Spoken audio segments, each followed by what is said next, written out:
Isabelle, moi je te remercie infiniment de m'avoir donné le goût de la scène. Avez-vous déjà rencontré une personne qui semblait tout avoir, la lumière, le talent, la douceur, mais dont le regard parfois trahissait une fatigue qu'on ne pouvait pas nommer?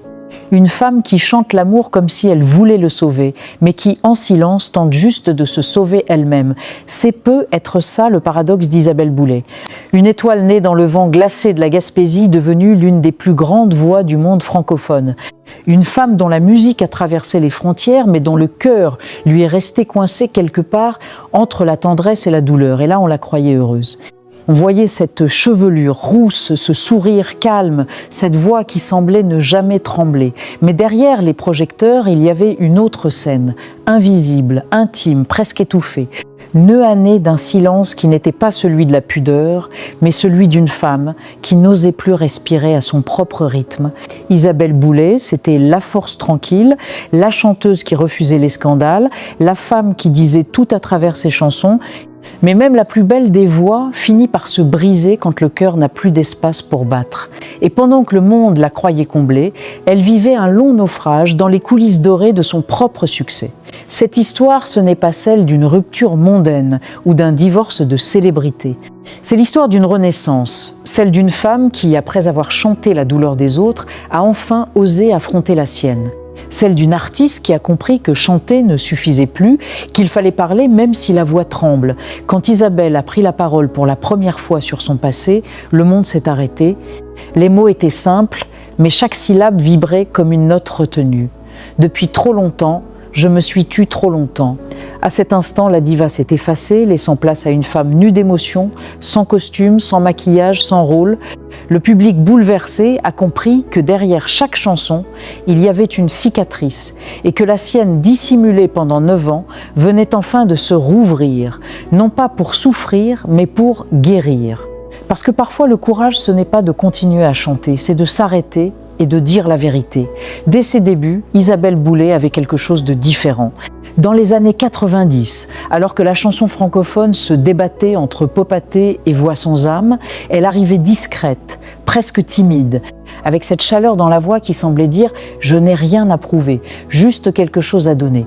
Le public, d'abord surpris par sa douceur, a vite compris – il ne s'agissait pas d'une star, mais d'une présence. Elle ne cherchait pas la lumière, elle la portait déjà. Sur scène, elle se tenait droite, immobile, les yeux fermés. Pas d'artifice, pas de gestuelle excessive, seulement la voix pure suspendue entre la tendresse et la douleur. Chaque note semblait sortir d'un endroit du corps où les mots ne vont plus. Et c'est sans doute pour ça qu'on l'aimait, parce qu'en l'écoutant, on avait l'impression d'être compris sans rien dire.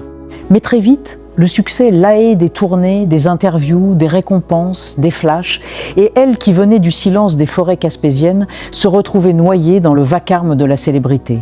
Ses proches racontent qu'elle détestait les coulisses trop bruyantes, les dîners mondains, les micros qui s'allument trop vite. « Je suis à l'aise seulement quand je chante », disait-elle, comme si la scène était le seul endroit où elle pouvait respirer librement. Pourtant, derrière la maîtrise apparente, il y avait déjà cette tension intérieure, cette impression qu'elle offrait tout à travers sa voix, mais qu'elle ne gardait rien pour elle. Elle donnait tout jusqu'à s'oublier. Les photographes voyaient son sourire, mais peu remarquaient la fatigue dans son regard, la beauté tranquille d'une femme qui porte le monde sur les épaules sans jamais se plaindre. Et puis, il y avait cette pudeur, cette barrière invisible qu'elle dressait entre elle et les autres. Les journalistes la décrivaient comme mystérieuse, mais c'était plus que ça. C'était une femme qui refusait de se livrer autrement qu'en musique. Les plateaux télé voulaient des anecdotes, elles offraient des silences.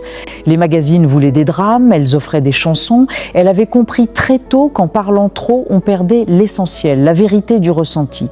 Et cette vérité-là, elle ne la donnait qu'à ceux qui savaient écouter. Mais plus la lumière grandissait, plus son ombre aussi s'étendait. Le contraste devenait saisissant, la voix flamboyante et la femme effacée. Le monde voyait une étoile. Elle se sentait parfois comme une passagère dans sa propre vie. Elle disait souvent « je ne suis pas faite pour le bruit » et cette phrase, prononcée d'un ton léger, prenait soudain un sens bien plus grave. Le bruit, c'était le monde extérieur, les caméras, les attentes, les jugements, mais c'était aussi celui intérieur de la peur et du doute. Elle avait beau chanter l'amour.